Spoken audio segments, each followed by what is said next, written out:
asked so many people, and we really couldn't get strong opinions. The protests here were small. There was one small protest yesterday, and it was very peaceful. No one really even, holding signs and doing that. They were just holding up signs and not saying anything and listening to live music on the ground. So this is the perfect spot. I completely understand why past presidents have decided to meet with Vladimir Putin here at this location. The palace is behind us. It's yellow, as you can see. It's right here on the Baltic Sea. There are a lot of cruise ships over in this area, and this is usually where the market is set up, kind of like just a bazaar. There are lots of little tents and people selling fruits and selling little knickknacks that the tourists can buy to take home to their kids and to their loved ones.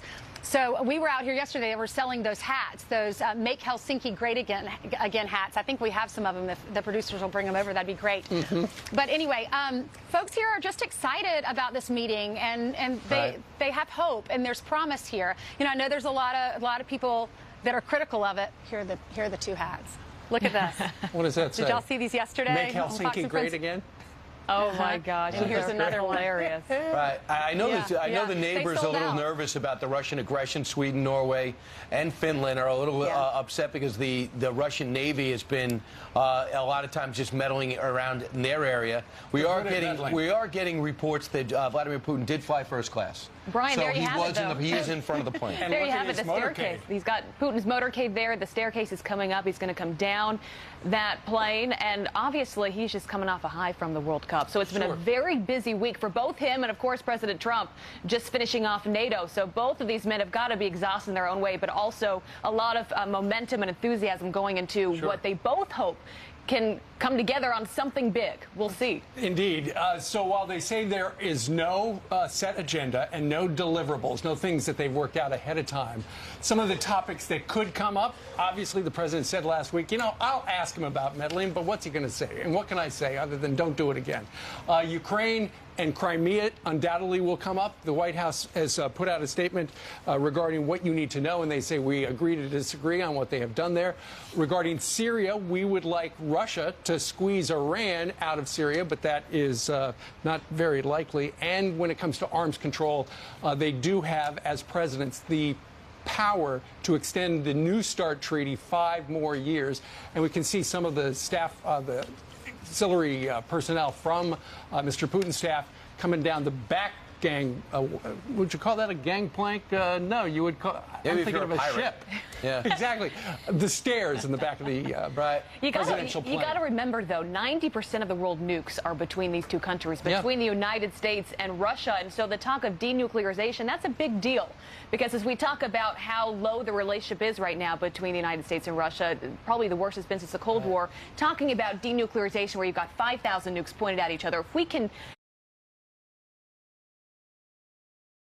if we can pull that back in some way, if we can make it a little less, I think we've got the president coming out now. We're watching this closely as he's stepping foot there in Helsinki. Yeah, that's the pool camera, so I think they got word, you would think, when Vladimir Putin's going to come out. There's a couple of times where the president... Yeah, there are a couple of times where the president has gotten mad at Vladimir Putin, reportedly, and the administration, the White House, has not pushed back on this story. Number one, he called up when Trump told Putin, I guess you were just doing election talk when it comes to increasing your nuclear arsenal, because if we get into an arms race, you will lose. And number two, he called it outrageous when Vladimir Putin put a video together of this super Russian missile blowing up an American city. The president told Vladimir Putin that's outrageous, and he was really insulted by it. And I just think that there is a threshold that President Trump has towards the chaos that sometimes Vladimir Putin likes to put on his neighbors. And a reminder, Brian, that it is America first. When there's a talk of, well, is this really in the best interest of the United States? You got to think about the people that are on the president's team here. You've got Mike Pompeo, right? John Bolton, John Kelly, my own dad who's part of this, John Huntsman. You look at their careers and the expertise they're bringing to what is about to happen, and all of them are about what is best for the United States. You got to imagine the advice he's getting is the right advice. What ultimately comes out, we will wait to see. But it's obviously about what is best for us. Okay, so Mr. Putin is about to come out of the airplane, come down the stairs. So, Ainsley, give us the logistics of how this is going to work. It takes about a half an hour to get to the presidential palace. So then what happens once they arrive? Well, once they arrive at the palace, they will sit down for that scheduled meeting. Our president was supposed to leave his hotel at 5:40, but given that Vladimir Putin is late, our president has not left his residence yet. And so at 6:20, the meeting was to take place, which is in a little more than 10 minutes. Yeah. So obviously that's not going to happen.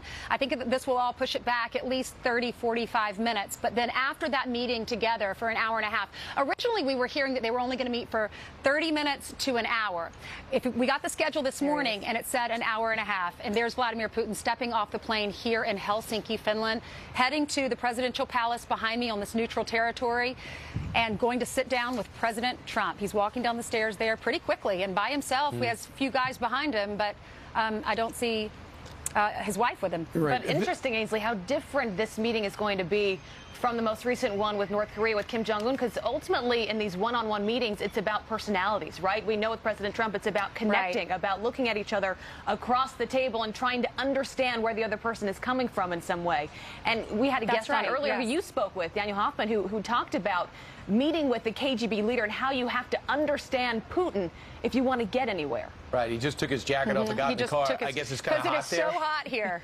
Yes, it's so hot here. The last 2 days have been really hot, and everyone here says the hottest days that we've had all year have been when you guys came to town. The first day was really nice. But you're right, Abby. That face-to-face meeting, they're going to be able to communicate in a way that they can't when they're on the phone, when they're, other sides of the world. But this meeting promises to definitely outdo the past face-to-face interactions that they've had. They've met at some international meetings before where they've just talked, one for 20 minutes. One was just a polite, few minutes of conversation.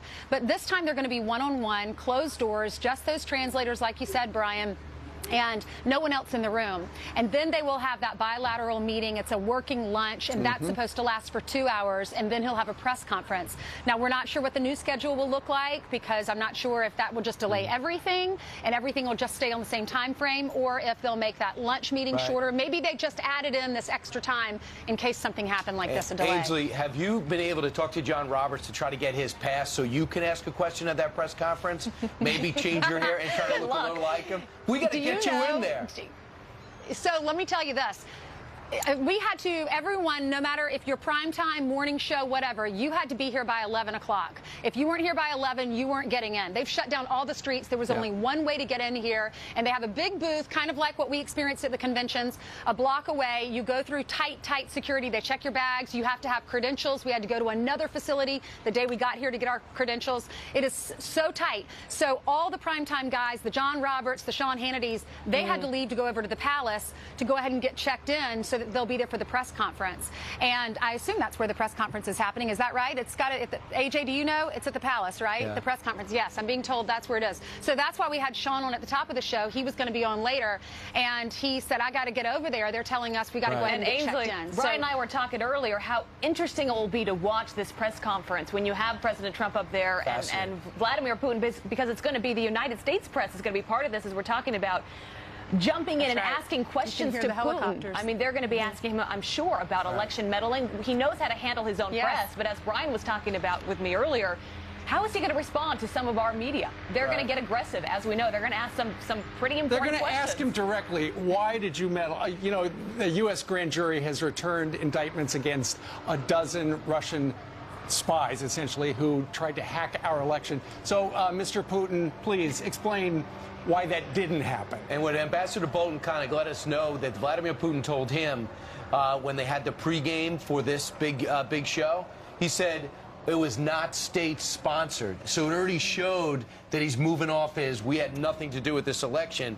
And by the way, we were wondering where AJ went. Did he get permission to go to Helsinki? I'm here with the best crew. AJ, they're talking about you. I'm here with AJ and Nikki and our whole staff. They've worked tirelessly, 2 hours of sleep for each of them. So, we get the credit when we're on air, but they're the real reasons. We thank you all so much for and the sun allowing America to see what's happening here. All right. Yeah, I know. Yeah, the weather here is crazy. Do you know that we have sunlight all day long except for 2 or 3 hours, and that happens for 2 months out of the year. So there's a public pool over here, and people are just there. It's over here. We have 3 pools over here. People walking around yesterday. It was packed because they love to have those 2 months of summer. The rest of the time, it is cold, snow, and saunas. I learned yesterday that sauna is the only Finnish word we use in America in the English language. Really? Sauna. So we love the sauna. Can we have steam room ourselves? Steam room we have. Ainsley's not coming back. Steam room is ours. Sauna is Sauna theirs. is the dry one. All right. It's a good way to live. That's All right. right, Ainsley, thank you very much. She is live in Helsinki, where it is 1:13 in the afternoon, and Putin is on the move to meet our president. Yeah, Vladimir to his friends. How could President Trump's summit with Putin be